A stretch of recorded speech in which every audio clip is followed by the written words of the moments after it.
नमस्कार दोस्तों, मैं हूं कैलाश चौधरी और आज हम पेपर सॉल्व करेंगे दोस्तों। जो एनटीए नेट का पेपर फेस्ट हुआ था 26 जून 2019 का पेपर हमने सॉल्व कर लिया था। आज हम 25 जून 2019 का पेपर सॉल्व करेंगे। 5 पेपर हुए थे दोस्तों जून 2019 में और दिसंबर 2019 में, क्योंकि अलग अलग पार्ट में ये परीक्षाएँ होती हैं और पेपर फेस्ट कॉमन होता है सभी सब्जेक्ट के लिए, चाहे वो कोई भी विषय हो। शुरू करते हैं। पहला प्रश्न, एक कार्यशाला का मतलब है दोस्तों एक वर्कशॉप होता है, उसका मतलब क्या होता है? वर्कशॉप, वर्क से अनुभव आता है दोस्तों, तो अनुभव प्राप्त करने से संबंधित होते हैं। तो ये कार्यशाला का मतलब होगा अनुभव प्राप्त करना। विद्वतापूर्ण व्याख्यान दोस्तों, कार्यशाला में विद्वान नहीं पढ़ाते हैं, अनुभव ही प्राप्त होता है। बातचीत के साथ सीखना ये भी गलत है और किसी से अपने काम पर चर्चा करना ये भी गलत है। अगला दोस्तों, सीखने के उद्देश्यों का मतलब है। तो सीखने के उद्देश्यों का मतलब है सीखने के परिणामों का इरादा। अनुभव भी नहीं होगा, परिणाम भी नहीं होगा, उपलब्धि भी नहीं होगा। तो दोस्तों सीखने के उद्देश्यों का मतलब हम सीखना क्यों चाहते हैं? तो सीखना चाहते हैं कि सीखने से परिणाम मिले, मेन तो ये बात होती है। अगला है, स्व शिक्षण के अनुकूलन के लिए निम्नलिखित में से कौन सा प्रेरक सिद्धांत सबसे अधिक सहायक होगा? तो दोस्तों स्व शिक्षण के अनुकूलन के लिए कौन सा प्रेरक सिद्धांत सबसे अधिक सहायक होगा? तो योग्यता के लिए संतोषजनक आवश्यकता की गुंजाइश प्रदान करने का जो सिद्धांत है, यानी जो योग्यता होती है उसके लिए संतोषजनक आवश्यकता होनी चाहिए, उसकी जो गुंजाइश हो हमें संतोषजनक आवश्यकता की, उसके लिए तो स्व शिक्षण के लिए अनुकूलन होगा। ये सिद्धांत दोस्तों प्रेरक सिद्धांत है। बाकी इनाम और सज़ा संबंधित ज़रूरतों को पूरा करना ये भी ज़रूरी नहीं है, तो संतोषजनक आवश्यकता बेस्ट है इसमें। एक पायलट अध्ययन को कहा जाता है। तो दोस्तों एक पायलट अध्ययन को व्यवहार्यता अध्ययन कहा जाता है, ये पायलट स्टडी। और a pilot project is a small scale preliminary study conducted in order to evaluate the facility of the entire project। तो दोस्तों ये व्यवहार से संबंधित अध्ययन होता है पायलट अध्ययन। पायलट अध्ययन में वर्णन नहीं होगा, सह संबंध नहीं होगा और व्याख्यान नहीं होगा, व्यवहार होगा। अगला दोस्तों बिस बाउल ड्रॉ चित्रकला की विधि है। तो दोस्तों फिश बाउल ड्रॉ क्या होती है? एक यादृच्छिक नमूना होता है। तो आपको ध्यान रखना दोस्तों, ये क्या होता है? एक यादृच्छिक नमूना होता है।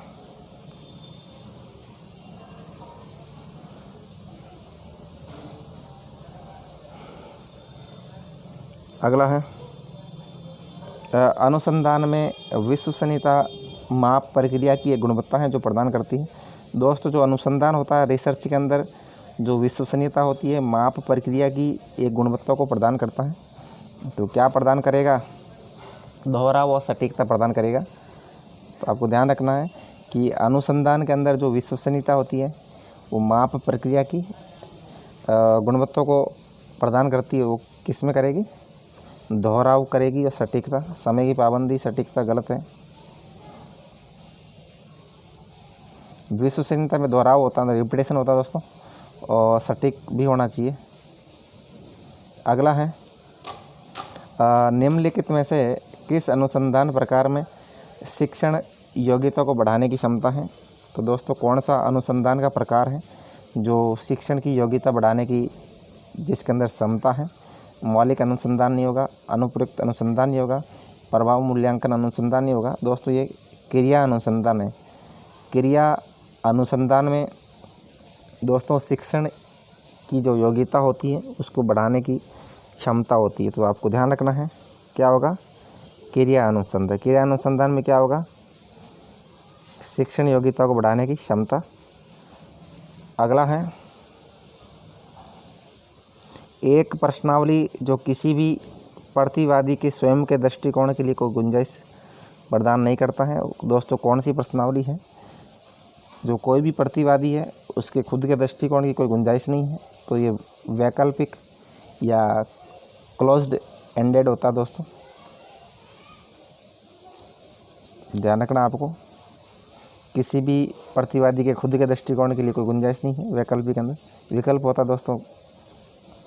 अगला है प्रायोगिक शोध आधारित अध्ययनों में सांख्यिकीय विश्लेषण के लिए निम्नलिखित में से किस चर को लिया जाता है।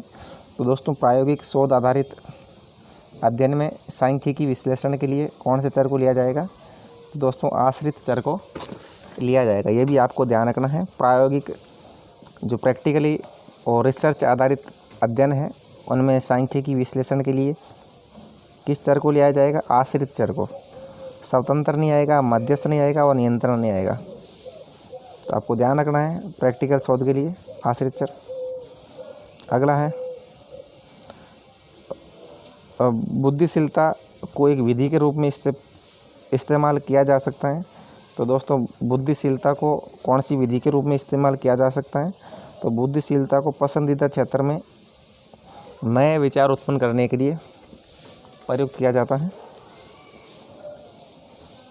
बुद्धिशीलता से क्या होता है कि जो पसंदीदा क्षेत्र हैं उसमें नए विचार उत्पन्न होते हैं। अगला है दोस्तों हमने एक गद्यांश पढ़ना है, उसके बाद इसका उत्तर देना है। पहले गद्यांश पढ़ते हैं हम।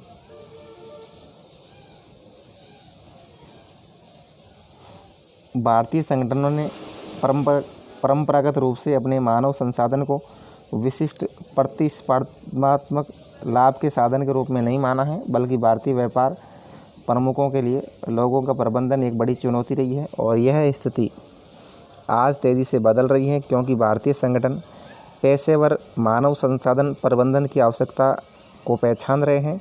साथ ही प्रशिक्षित मानव संसाधन पेशेवरों की मांग बढ़ रही है और अधिकांश विश्वविद्यालयों में व्यावसायिक स्कूलों ने मानव संसाधन पेशेवर को प्रशिक्षित करने के लिए विशेष अनुकूलित पाठ्यक्रम पेश करना शुरू कर दिया है।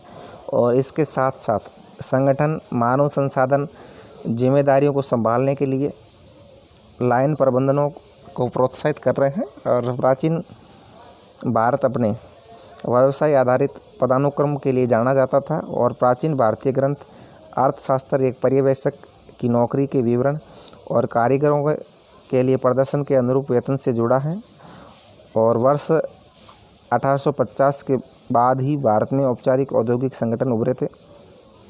दोस्तों 1850 के बाद भारत में औद्योगिक संगठन उभरे थे, लेकिन 1947 में भारत के स्वतंत्र देश बनने के बाद ही व्यापारिक संगठनों के कार्मिक प्रबंधन नीति में महत्वपूर्ण सुधार देखा गया था।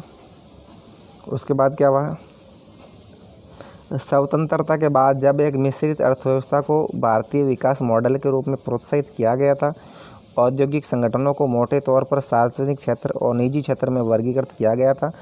और चूँकि सार्वजनिक क्षेत्र की इकाइयाँ बड़े निवेश की प्राप्त करता थी और इसीलिए सबसे बड़ी नियोक्ता बन गई, और इसलिए कार्मिक प्रबंधन के प्रति उनके दृष्टिकोण को बहुत अधिक महत्व मिला। और भारतीय संविधान में निहित एक समाजवादी समाज के लक्ष्य में मानव संसाधन की सुरक्षा एक महत्वपूर्ण उद्देश्य बन गया। श्रमिकों की सुरक्षा के लिए कई संवैधानिक प्रावधान बनाए गए और संगठनों को सभी कर्मियों की देखभाल के लिए कल्याण अधिकारियों की नियुक्ति की जाने लगी। और विकास के अगले चरण में भारतीय व्यापार संगठन में ट्रेड यूनियनों और मैनेजर यूनियनों का उदय हुआ और इसने अधिकांश संगठनों में कार्मिक कार्यालयों की वर्दी को बढ़ावा दिया। तो दोस्तों अधिक से अधिक संगठन अपने लाइन प्रबंधकों को क्या संभालने के लिए प्रोत्साहित कर रहा है, तो मानव संसाधन की जिम्मेदारियां संभालने के लिए। सवाल दोस्तों, अधिक से अधिक संगठन अपने जो लाइन प्रबंधक है उनको किस लिए प्रोत्साहित करता है, जो मानव संसाधन ह्यूमन रिसोर्सेस उनकी जिम्मेदारी संभालने के लिए कह रहा है। अगला दोस्तों, मानव संसाधन के प्रतिस्पर्धी लाभ को क्या नहीं गया है, अतीत में समझा नहीं गया है। जो मानव संसाधन का प्रतिस्पर्धी लाभ है उसको पुराने टाइम में यानी अतीत में समझा नहीं गया है। उसके बाद है प्राचीन भारत में पदानुक्रम प्रणाली किस पर आधारित थी। दोस्तों प्राचीन भारत में जो पदानुक्रम प्रणाली है किस पर आधारित थी? तो जो काम आपने किया इस पर आधारित थी। प्राचीन भारत में पदानुक्रम प्रणाली जो आपने किया इस विचार पर आधारित थी। ये भी दोस्तों आपको ध्यान रखना है। अगला है व्यावसायिक संगठनों के कार्मिक प्रबंध नीति में महत्वपूर्ण सुधार कब देखा गया? 1947 ईस्वी में जब देश आज़ाद हुआ उसके बाद व्यावसायिक संगठनों के कार्मिक प्रबंध नीति में महत्वपूर्ण सुधार देखा गया दोस्तों।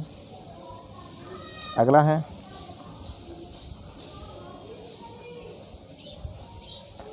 कई संगठनों के कार्मिक कार्यालयों ने किसकी वजह से वर्दी देखी?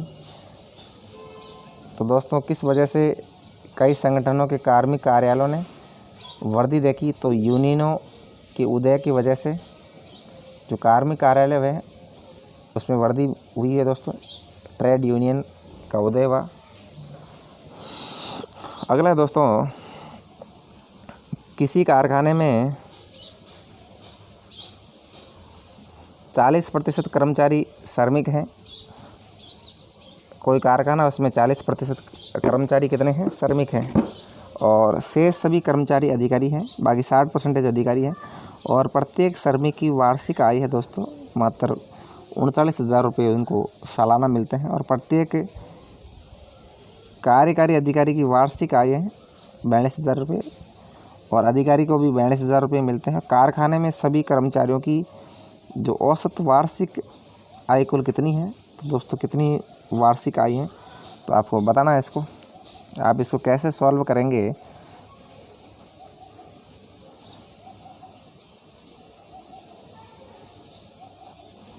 तो सॉल्यूशन दिया हुआ है दोस्तों नीचे। 40% of employees in a factory are workers, 60% of employees are executive. If there are 100 employee, यदि 100 कर्मचारी हैं उसमें से 40 employees are workers who salaries, उनकी सैलरी कितनी होगी? 40 इंटू आप 39,000 से गुणा कर दो तो 15,60,000 हो गया। और if there are 100 employees, 60 employees are executive whose salary, उनकी सैलरी में दोस्तों 42,000 में 60 से गुणा करो तो 25,20,000 आएंगे। नाउ ऐड देम, अब उनको दोनों को जोड़ लो दोस्तों तो दोनों 40,80,000 हो गया और उसमें हम 100 का भाग देंगे तो एवरेज बैठेगा दोस्तों दोनों का 40,800। तो इसका सही उत्तर होगा 40,800। अगला है समीर एक निश्चित दूरी तक चलकर जाने और वापस गाड़ी से आने में कुल 40 मिनट का समय लेता है। समीर दोस्तों आने और जाने में 40 मिनट लगते हैं उसको गाड़ी से, और वह 60 मिनट में दोनों तरफ चल सकता था। दोनों तरफ गाड़ी से सवारी करने में उसे कितना समय लगेगा?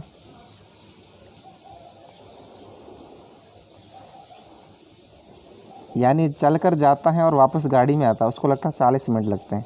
पैदल जाएगा और वापस गाड़ी में आएगा 40 मिनट, और 60 मिनट में पैदल जाएगा पैदल, आएगा पैदल। अब इसको दोनों तरफ गाड़ी से आना हो तो उसको 20 मिनट लगेंगे। कैसे क्या सॉल्व है दोस्तों इसको देखते हैं। Time taken for walking both ways 60 minutes, यानी पैदल चलने में 60 मिनट लगते हैं। So time taken to walk one side, अब पैदल चलने में एक साइड कितना हो गया? 30 मिनट हो गया। Time for walking and time for riding 40 minute. तो दोस्तों वॉकिंग का 30 मिनट है और राइडिंग का फिर कितना होगा? 10 मिनट बचेगा, तभी तो 40 मिनट होगा। 30 minutes and time for riding 40 minute. तो दोस्तों 10 मिनट बचा है गाड़ी में, तो दोनों साइड गाड़ी से जाएगा तो 20 मिनट होगा। तो बहुत आसान सवाल है ये। अगला दोस्तों रोहन ने अपनी राशि का 3/5 हिस्सा यानी 60% साहिल को दिया है और रोहन के पास अब कितने हैं? 2,000 रुपये हैं। यानी रोहन के पास 40% है तो उसने साहिल को कितने रुपए दिए दोस्तों? 3,000 रुपये दिए। 2 हिस्से इसके पास से 2,000 हैं तो 3 हिस्से उसको दे दिए तो 3,000 रुपये। सीधी सी बात है। तो अगला एक शिक्षक कक्षा में फीडबैक की पेशकश करता है तो आवाज़ आती है आप गलत हैं। जब फीडबैक की पेशकश करता है टीचर तो आवाज़ आती है कि आप गलत हैं, तो इसे किस प्रकार की प्रतिक्रिया कहा जाएगा? तो इसे नेगेटिव कहा जाएगा। तो आप गलत नहीं कह सकते दोस्तों, नेगेटिव आएगा, वो नकारात्मक होगा। निम्नलिखित में से कौन सी पारंपरिक संचार की विशेषता है? दोस्तों पारंपरिक संचार की क्या विशेषता है? जो ट्रेडिशनल कम्युनिकेशन होता है यह केंद्रित भी होता है और विकेंद्रित दोनों होता है। तो आपको ध्यान रखना है, जो पारंपरिक संचार केंद्रित भी हो सकता है और विकेंद्रित दोनों हो सकता है। सहभागिता के अनुकूल नहीं होगा, दार्शनिक नहीं होगा, रूपक नहीं होगा। अगला है प्रस्ताव सभी पक्षी गाय हैं, निम्न में से किस प्रस्ताव के बराबर हैं? तो दोस्तों सभी पक्षी गाय हैं, तो सभी पक्षी, ये पक्षी आ गया, सभी पक्षी, गाय अंदर आ जाएगा पूरा, गए। तो निम्न में से किस प्रस्ताव के बराबर हैं? तो इसका क्या होगा? कुछ गायें पक्षी है, नीचे अंदर गाय है तो कुछ गायें पक्षी है, डेफिनेट ये भी सही है। कुछ गायें गैर पक्षी नहीं है, कुछ गाय गैर पक्षी नहीं है, ये भी सही है। कुछ पक्षी गाय हैं, कुछ पक्षी गाय है, ये भी सही है। और कई गाय पक्षी, ये सारे सही है दोस्तों इसके। तो इसने इसी तरह बनाए अंदर सभी पक्षी गाय हैं, सभी पक्षी गाय है दोस्तों। देखिए पक्षी अंदर आ गया, गाय बाहर आ गया, सभी पक्षी क्या है? गाय। इस तरह ये सॉल्व कर लेंगे दोस्तों, सारा सही है इसके अंदर। अगला दोस्तों 2 कथन दिए हुए हैं और जिनके 4 निष्कर्ष निकाले गए हैं। निम्नलिखित में से कौन सा निष्कर्ष कथन से वैध रूप से निकाला जा सकता है? पहला कथन है कुछ वलय घंटी है। दोस्तों यदि कुछ का आएगा तो ऐसा बनेगा, कुछ वलय घंटी है, तो ये वलय बन गया, ये घंटी बन गया। और कोई वलय आभूषण नहीं, तो आभूषण अलग बनेगा दोस्तों, ये इस तरह बनाइए। और कोई वलय आभूषण नहीं तो ऑर्नामेंट अलग बन गया। तो इसका निष्कर्ष क्या पूछा इसमें? सही निष्कर्ष क्या होगा? सभी घंटियाँ आभूषण हैं, तो आभूषण तो अलग है दोस्तों, होगा नहीं, बिल्कुल गलत है ये। कुछ आभूषण घंटियाँ नहीं हैं, कुछ आभूषण घंटियाँ नहीं, ये अलग है दोस्तों, ये भी नहीं में नेगेटिव में नहीं। और कोई वलय घंटी नहीं है,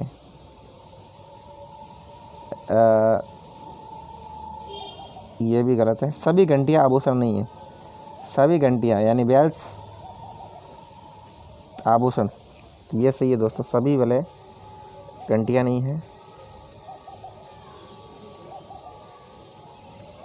सभी घंटियाँ आभूषण नहीं है, बेल्स ऑर्नामेंट। अगला है दोस्तों भावार्थ में तर्क की पहचान करें। कक्षा में शिक्षण के तरीके की तुलना किसी भवन की वास्तु योजना से की जा सकती है। तो दोस्तों कक्षा में जो पढ़ाने का तरीका होता है उसे भवन की वास्तु योजना से करते हैं, तो इसे क्या कहेंगे? अलंकारी कहेंगे, अलंकार। तुलना करना अलंकारिक होता है दोस्तों। जब दोनों कथनों का कर्ता और कर्म समान होता है लेकिन वे गुणवत्ता के साथ साथ मात्रा में भिन्न भिन्न होते हैं, तो इसे निम्न में से किस रूप में जाना जाता है? तो क्या है दोस्तों? दोनों कथनों का कर्ता और कर्म, कर्ता भी समान है और कर्म भी समान है, लेकिन वे गुणवत्ता के साथ साथ मात्रा में अलग अलग होते हैं। गुणवत्ता के साथ साथ मात्रा अलग अलग है, तो इसे किस रूप में जाना जाएगा? असंगत रूप से। तो मात्रा भी समान होनी चाहिए और गुणवत्ता भी समान होगी तभी संगत होगा, नहीं तो असंगत हो जाएगा। अगला दोस्तों, एक ग्राहक को 10% छूट देने के बाद 8% लाभ प्राप्त करने के लिए, यानी कोई वस्तु बेच रहे हैं हम, उसमें 10% छूट दे दें।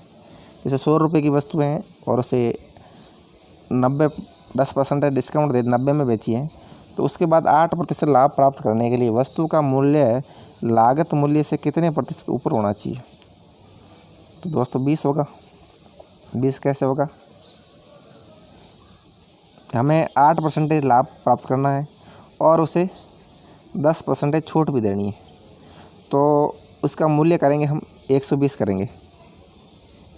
यानी किसी का मूल्य 100 रुपये है, 8% लाभ करेंगे 108 हो गया, और हमें डिस्काउंट देना 10%, यानी उसे 90% बेचना है। सो MP 108 लाभ वाला बटे डिस्काउंट 90 में बेचेंगे हम उसको, और इंटू 100 से गुणा करेंगे। ये आपको याद रखना दोस्तों, लाभ हमेशा ऊपर आएगा, बेचना है, डिस्काउंट नीचे आएगा और 100 से गुणा करो। 0 से 0 गया, 9 12 120 आएगा दोस्तों, 12 10 120। अगला है दोस्तों, पहला अभिकथन है, दूसरा कारण है। अभिकथन ए है कला मौलिक इच्छा से बाहर हो गई है और संवाद करने की ज़रूरत है। इसने कहा कि कला है जो मौलिक इच्छा से बाहर हो गई है और इसे संवाद करने की ज़रूरत है। तो कारण इसने बताया भाषा संस्कृति से अविभाज्य है, जो इसके निर्वाह और संचार के लिए ज़रूरी है। तो भाषा संस्कृति से अविभाज्य, ये भी सही है, और इसके निर्वाह और संचार के लिए भी भाषा ज़रूरी है। और कला भी मौलिक इच्छा से बाहर हो गई है, संवाद करने की ज़रूरत है। लेकिन दोस्तों ये इसका विवरण सही नहीं है, क्योंकि आप क्योंकि लगा के देख लो, क्योंकि, तो ये सेंटेंस सही नहीं बैठ रहा है। तो बी सही है, ए और आर दोनों सही है, लेकिन आर ए का सही विवरण नहीं है। अगला है दोस्तों, हम उन संदेशों की ओर ध्यान से सुनते हैं और उन संदेशों की व्याख्या करते हैं जो हमारी आत्म छवि को बढ़ा देते हैं, और उन संदेशों को अस्वीकार या गलत व्याख्या करते हैं और जो उस छवि को खतरे में डालते हैं। उसे क्या कहा जाता है? संचार चयनात्मकता। यानी संचार का हम चयन करें उसे कहेंगे संचार चयनात्मकता। चयन करके हम कम्युनिकेशन करते हैं। अगला है, मीडिया द्वारा की गई गेट कीपिंग ये सुनिश्चित करने के लिए की जाती है कि उपभोक्ता क्या चाहता है। इससे क्या तात्पर्य है? तो समाज पर मीडिया का कंट्रोल होता है दोस्तों। उपभोक्ता क्या चाहता है, समाज पर मीडिया का नियंत्रण। मीडिया कार्यक्रम में दर्शकों की आवाज़ गलत है।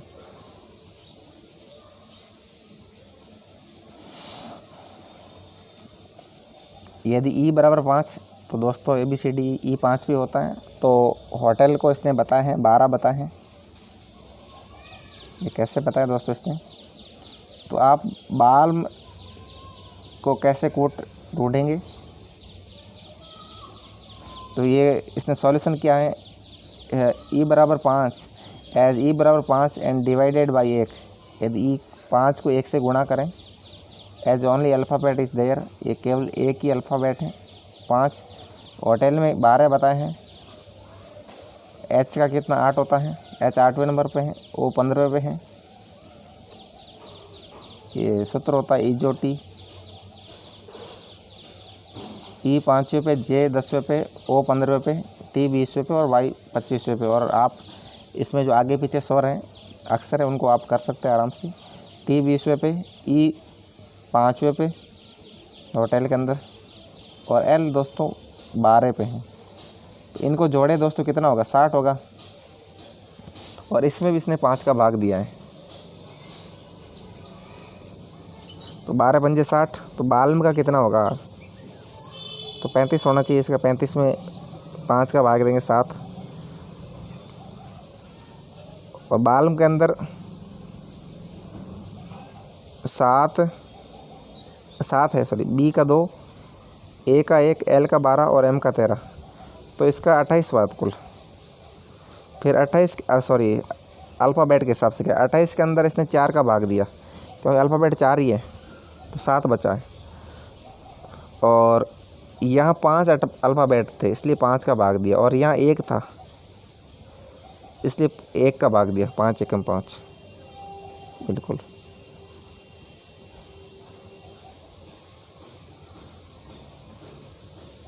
बिल्कुल करेक्ट है दोस्तों। कैसे कैसे सवाल पूछ रहे हैं आज की टाइम बहुत।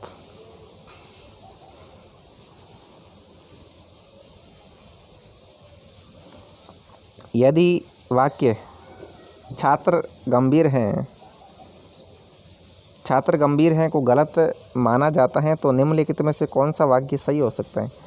यदि छात्र गंभीर हैं इसको गलत मान ले तो सही क्या होगा?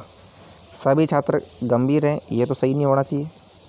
सभी छात्र गंभीर नहीं है, छात्र गंभीर हैं, सभी छात्र गंभीर नहीं है, सही है। कुछ छात्र गंभीर नहीं है, ये भी सही है। सभी छात्र भी नहीं है और कुछ छात्र भी नहीं, कुछ गंभीर छात्र नहीं है, तो बी और सी सही है दोस्तों इसका। अगला दोस्तों हमें अवधारणा पढ़नी है, उसके बाद हम सॉल्व करेंगे क्या कह रहा है। निम्नलिखित तालिका पर विचार करें जो वर्ष 2011 से 2016 के दौरान कंपनी ABC और कंपनी XYZ, दो कंपनियां हैं, उनके द्वारा अर्जित प्रतिशत लाभ दिखाती हैं। तालिका में निहित डेटा के आधार पर प्रश्नों के उत्तर दें। तो दोस्तों हमें उत्तर देने हैं। ये साल हैं 2011 से लेकर 16 तक का वर्ष है, और कंपनी ABC लाभ अर्जित करती है 50% लाभ, और ये 55, 70, 60 ऐसे करके इनको लाभ मिलता है। यदि 2013 और 2015 में कंपनी ABC की आय बराबर थी, ये कह रहा है कि 2013 और 2015 में कंपनी ABC की आय बराबर थी, और 2013 में निवेश की गई राशि 8 लाख रुपए थी, तो 2015 में निवेश की गई राशि कितनी थी? ये कह रहा आई इनकम बराबर हुई है, 13 और 15 में बराबर इनकम हुई है, लेकिन लाभ में फ़र्क है। तो 2013 के अंदर निवेश की गई राशि थी 8 लाख, 2013 में इन्होंने 8 लाख इन्वेस्ट किए और लाभ मिला है 50%, यानी 8 लाख पर 50% लाभ मिला है।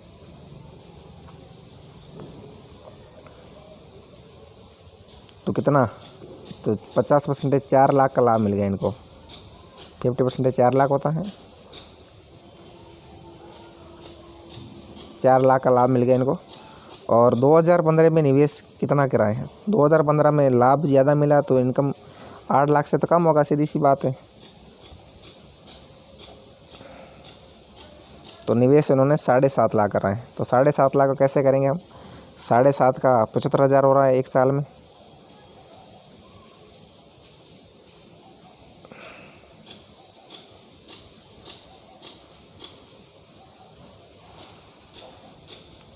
सॉल्यूशन देखते हैं सर इसका। ये कह रहा है कि solution the amount invested in 2013 was 8 lakh रुपए and percentage profit earned by company ABC 50%।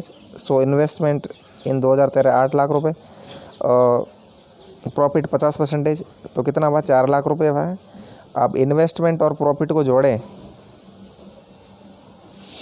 तो कितना टर्नओवर है? 12 लाख रुपए का। Now income of company ABC in 2013 and that 2015 equal. अब 2013 और 2015 की इनकम बराबर है, दोनों 12 लाख रुपए होनी चाहिए। 2015 में भी 12 लाख होनी चाहिए, तो कैसे होगा 2015? अब इसको 60% लाभ हुआ है, तो 12 कैलकुलेट इन्वेस्टमेंट, तो 12 लाख का फ़ायदा हुआ है।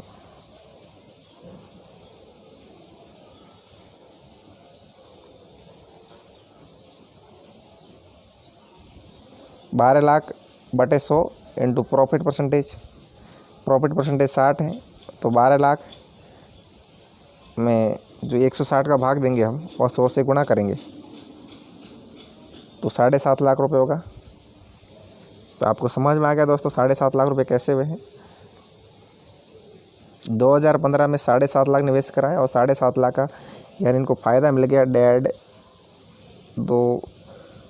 4.5 लाख का फ़ायदा मिल गया। 4.5 और 7.5 कितना होता है? 12 लाख बराबर हो गया। अगला है दोस्तों, ये कह रहा है कि यदि 2015 में दोनों कंपनियों द्वारा निवेश की गई राशि बराबर थी, 2015 में दोनों कंपनियों ने राशि जो इन्वेस्ट करी है वो बराबर करी है, तो 2015 में कंपनी XYZ से कंपनी ABC की कुल आय का अनुपात क्या था। तो आय का अनुपात पूछ रहा है इनको, आय का अनुपात किस तरह हुआ, वो निवेश बराबर करा है। जैसे निवेश मान ले आपने XYZ से,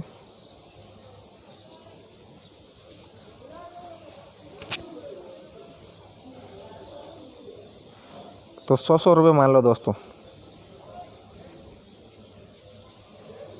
जैसे 100 रुपये निवेश किया इन्होंने दोनों ने, तो 60% लाभ मिला दोस्तों। तो इसने कमाए 160 रुपये और उसने कमाए 115 रुपये। तो अनुपात निकालेंगे तो 16:15 आएगा। तो इसी तरह 160 सही सॉल्व किया है।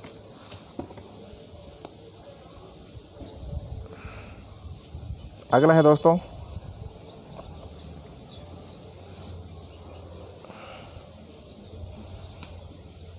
ये पूछ रहा है कि 2012 में कंपनी XYZ द्वारा अर्जित लाभ की राशि 9 लाख रुपए थी। 2012 के अंदर जो कंपनी XYZ उसके द्वारा अर्जित लाभ की राशि कितनी थी, 9 लाख रुपए। इसको लाभ मिला दोस्तों, 9 लाख रुपए मिला है। तो कुल निवेश कितना था, तो आप 70% निकाल लो, सीधी सी बात है। 70% 9 लाख रुपए हो रहा है, तो 7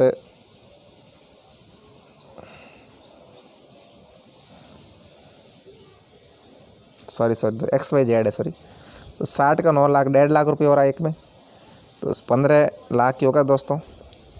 यानी प्रत्येक 10% में 1.5 लाख रुपए हैं, तभी तो 9 लाख हुआ है। तो 1.5 × 100 कर दो,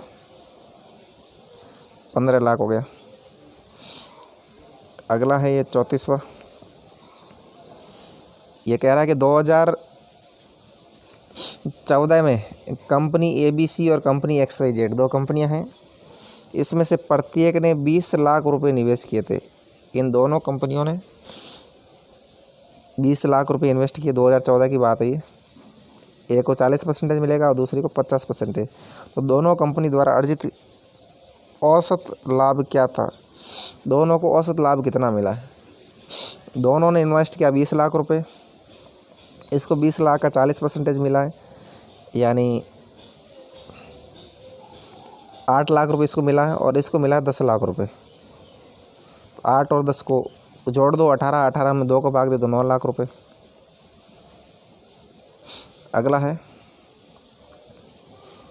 ये कह रहा है कि यदि कंपनी ABC द्वारा वर्ष 2015 में अर्जित लाभ 6,60,000 रुपये था, तो उस वर्ष कंपनी की कुल आय क्या थी। टोटल इनकम पूछ रहा है। 2015 कंपनी ABC ये कंपनी है, इसको अर्जित लाभ था 6.60 लाख रुपए। तो उस कंपनी की कुल आय कितनी थी, तो 60, तो 10% में कितना हुआ, 1,10,000। तो 11 लाख रुपए दोस्तों इन्होंने लगाए हैं। तो 11 लाख में से 6,60,000 का फ़ायदा हो गया, 11 और 6 17,60,000 रुपये। अगला है दोस्तों, प्रथम पीढ़ी के कंप्यूटरों में किस हार्डवेयर का उपयोग किया गया था। दोस्तों जो पहली पीढ़ी के कंप्यूटर थे उसमें वैक्यूम ट्यूब का प्रयोग किया गया था। आजकल तो नहीं करते, अब तो कई सारी पीढ़ियाँ आ गई दोस्तों। अब तो 4वीं 5वीं पीढ़ी तक कंप्यूटर आ गए। वैक्यूम ट्यूब तो ध्यान रखना दोस्तों, 1950 ईस्वी के अंदर आए थे पहली पीढ़ी के। The first generation computers which came around 1950, 1950 ईस्वी के आसपास आए थे। Used vacuum tubes as the basic components of memory and circuitry for the CPUs These were hence were huge in size and heavy, मतलब ये साइज के अंदर भारी थे। और the later generation subsequently used transistor, उसके बाद ट्रांजिस्टर का यूज़ होने लगा। इंटीग्रेटेड सर्किट, उसके बाद इंटीग्रेटेड सर्किट का यूज़ होने लगा। एंड VLSI, इनका दोस्तों बाद में यूज हुआ है, पहले वैक्यूम ट्यूब, फिर ट्रांजिस्टर, फिर इंटीग्रेटेड सर्किट और फिर VLSI। अगला है दोस्तों, निम्नलिखित में से कौन सा कथन सकल नामांकन अनुपात की अवधारणा की सही व्याख्या करता है? तो कौन सा कथन है जो सकल नामांकन अनुपात की अवधारणा की सही व्याख्या करेगा? तो उस आयु वर्ग की कुल जनसंख्या में से विशेष आयु वर्ग के नामांकित छात्रों की कुल संख्या कितनी है?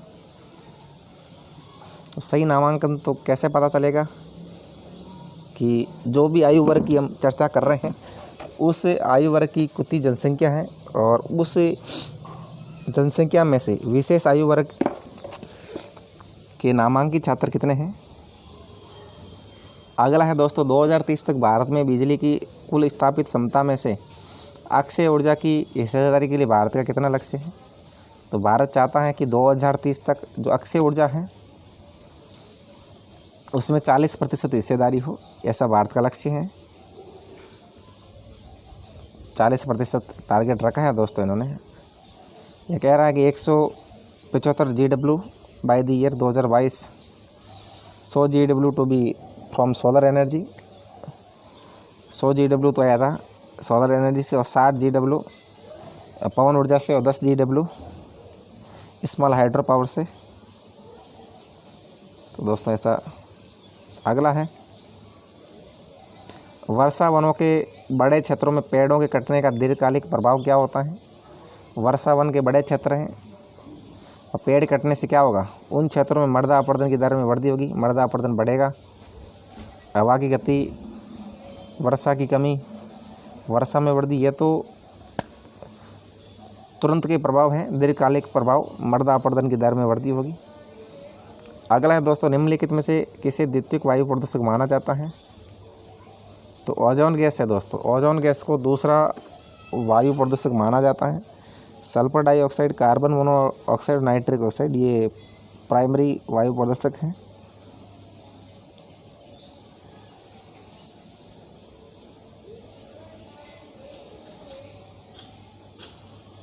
The primary air pollutants are those that are emitted out of the vehicles as a result of direct burning of the fuels in engines। यानी दोस्तों प्राथमिक प्रदूषक वो होते हैं जो डायरेक्ट वाहनों से निकलते हैं। The gases like nitric oxide, sulphuric oxide and carbon dioxide are the gases which pollute the environment directly, यानी सीधा पर्यावरण को प्रदूषित करते हैं, उसे प्राथमिक प्रदूषक कहते हैं। Whereas ozone is not emitted directly by the vehicular pollution, यानी डायरेक्ट ये वाहन प्रदूषित से ओजोन प्रदूषण नहीं होता है। It is formed as a result of combining of 2 oxygen molecules in the presence of sunlight. ये दोस्तों जो ओजोन से प्रदूषण होता है वो सूर्य के प्रकाश में होता है। Hence it is considered as a secondary pollutant, इसलिए दोस्तों भी सही है इसका। अगला है, निम्नलिखित में से परमाणु कचरे को छोड़ने के लिए बेहतर जगह क्या है? तो दोस्तों परमाणु से जो कचरा होता है उसे छोड़ने के लिए सबसे बेहतर जगह है नमक की खानें। जहाँ नमक होता है, नमक की खानें होती हैं, वहाँ आप परमाणु कचरे को छोड़ दो। रेगिस्तान गलत है, जंगल गलत है, महासागर गलत है, तो आपको ध्यान रखना है नमक की खानें। अगला है, रैम शब्द का क्या अर्थ है दोस्तों? रैंडम एक्सेस मेमोरी, मेमोरी जिसे पढ़ा और लिखा जा सकता है। तो रैम प्राइमरी मेमोरी होती है और इसे पढ़ा भी जा सकता है और लिखा भी जा सकता है। स्थायी भंडारण नहीं होगा, रोम होता है। स्थायी भंडारण लिखा पढ़ा तो दोनों किया जा सकता है दोस्तों। रैम और the random access memory is a primary memory in a computer में प्राइमरी मेमोरी होती है।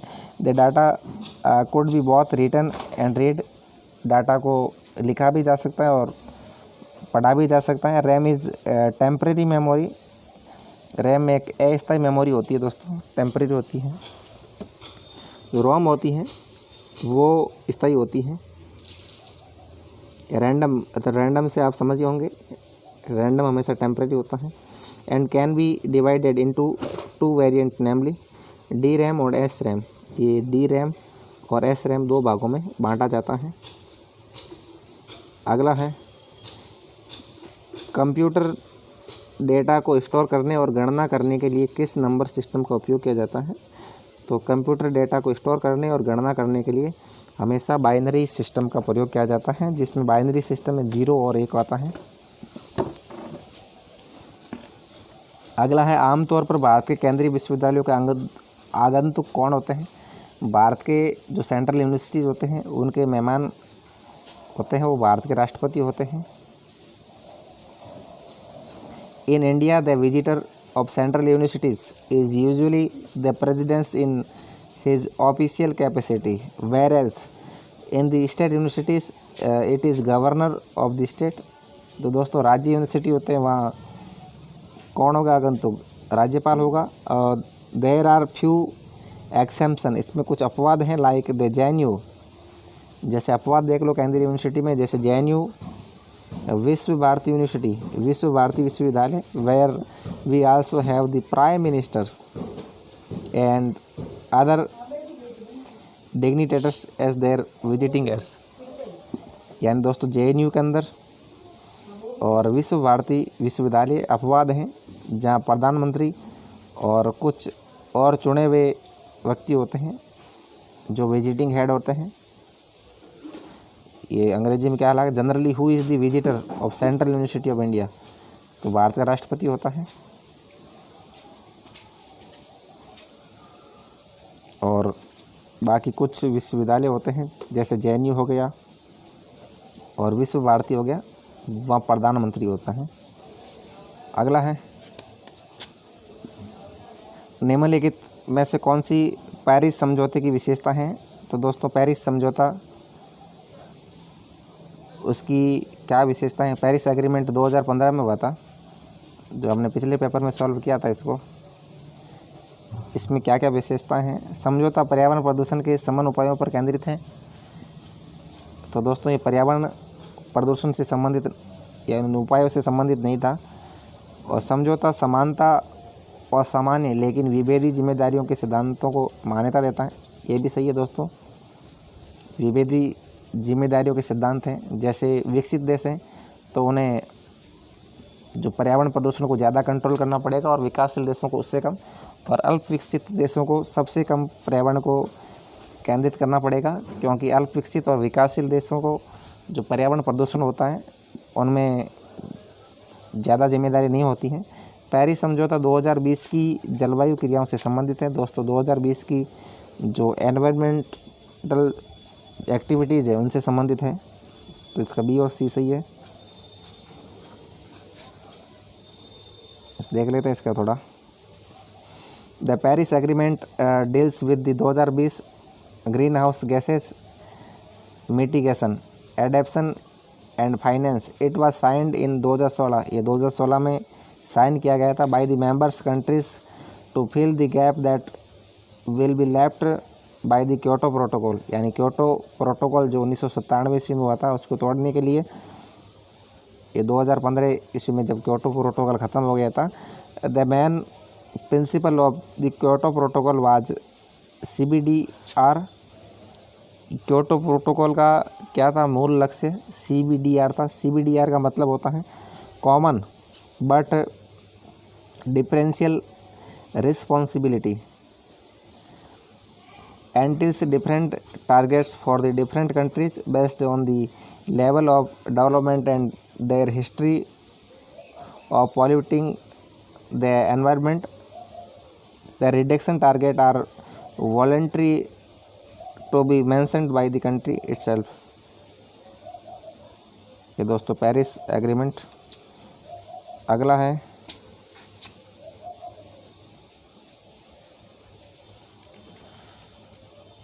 निम्नलिखित में से कौन यूनेस्को की रिपोर्ट 1996, दोस्तों जो यूनेस्को की रिपोर्ट थी 1996 उसमें था learning the treasure with in. UNESCO की रिपोर्ट, यूनेस्को एक अंतर्राष्ट्रीय संगठन है, उसकी रिपोर्ट का नाम था learning the treasure with in में निहित शिक्षा के स्तंभों को इंगित करता है। दोस्तों क्या क्या शिक्षा के उद्देश्य हैं उनको देखें आप एक बार। तो पहले था जानने के लिए सीखना, ये भी सही है। होने के लिए सीखना, ये भी सही है। सीखने के लिए सीखना, ये भी सही है। समझने के लिए नहीं सीखना चाहिए, ये गलत है दोस्तों। और साथ रहने के लिए सीखना, ये भी सही है। तो इसको हम अंग्रेजी में देख लेते एक बार। लर्निंग टू नो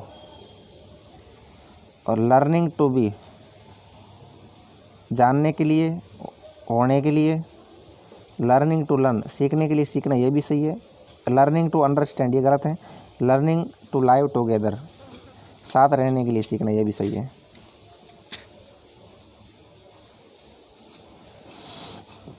अगला है दोस्तों, निम्नलिखित में से कौन सा एक पता है जो एक वेब पेज के स्थान पर निर्दिष्ट होता है। दोस्तों एक एड्रेस होता है जिसे URL एड्रेस कहते हैं। आप जो मोबाइल चलाते हैं, इंटरनेट चलाते हैं, तो हमेशा आप देखना जब हम क्रोम में सर्च करते हैं वहाँ URL आएगा, वहाँ वो एक वेब पेज का एड्रेस होता है। अगला है दोस्तों, 2 कॉलम दिए गए हैं, इनको आपस में मिलाना है कि कौन सा कॉलम किससे संबंधित है। इसमें कॉलम ए में धारा दी गई है और पाठ्यक्रमों के नाम दिए गए हैं। पहला है प्रोफेशनल। प्रोफेशनल क्या है? हम जैसे चिकित्सा की पढ़ाई करते हैं और कानून की पढ़ाई करते हैं, जैसे LLB, MBBS, MD, ये सारे प्रोफेशनल हैं, यानी व्यावसायिक है। अब एकेडमी कौन से दोस्तों? एकेडमी के अंदर जो कला और वाणिज्य, जो आर्ट और कॉमर्स है, वो एकेडमिक में आएगा। और टेक्निक में दोस्तों क्या आएगा? इंजीनियरिंग और आर्किटेक्चर, ये पढ़ाइयाँ होती है इंजीनियरिंग की, जैसे IIT, ये BTech, ये आर्किटेक्चर, ये सारे टेक्निकल हैं। और कौशल आधारित, जैसे कुछ सीखना होता है, रोजगार, स्वरोजगार, वो होता है कौशल आधारित। उसमें बढ़ाईगिरी, जैसे लकड़ी काटना, सिलाई करना, ये कौशल में है। अगला है, भारत के उच्च शिक्षा में किस अध्ययन के विषय में नामांकन का प्रतिशत सबसे अधिक है? दोस्तों हायर एजुकेशन में सबसे ज़्यादा स्टूडेंट आर्ट के होते हैं। कितने हैं दोस्तों? The percentage of student enrolled in arts is around 34%। लगभग भारत में 34% विद्यार्थी कला संकाय से संबंधित होते हैं। और उसके बाद 18% जो हमारी इंजीनियरिंग और तकनीकी से संबंधित होते हैं। तो पहला नंबर आएगा कला का और दूसरा प्रौद्योगिकी और इंजीनियरिंग का। अब दोस्तों 50वां और अंतिम सवाल है, निम्नलिखित में से कौन सा UPI पर आधारित मोबाइल भुगतान application national payments corporation of India द्वारा गठित किया गया? ये दोस्तों पेमेंट करने का एक ऐप है, इसे भीम ऐप कहते हैं। ये 2016 में आया था। The national payment corporation of India और NPCI developed the mobile payment system which is based on UPI और यूनिफाइड पेमेंट इंटरफेस। UPI की फुल फॉर्म क्या होती है? Unified payment interface. आपको ध्यान रखना, it was developed in the year 2016। ये दोस्तों 2016 में नरेंद्र मोदी जी ने शुरू किया था भीम ऐप, को ध्यान रखना है। दोस्तों ये हमारा प्रश्न पत्र जो हम पेपर सॉल्व कर रहे हैं 25 जून 2019 का ये ख़त्म होता है। आज के लिए बस इतना ही, कल फिर दूसरा पेपर सॉल्व करेंगे। इस तरह हम सारे पेपर सॉल्व करेंगे जून 2019 और दिसंबर 2019 के 10 के 10। आज के लिए बस इतना ही। जय हिंद, जय भारत।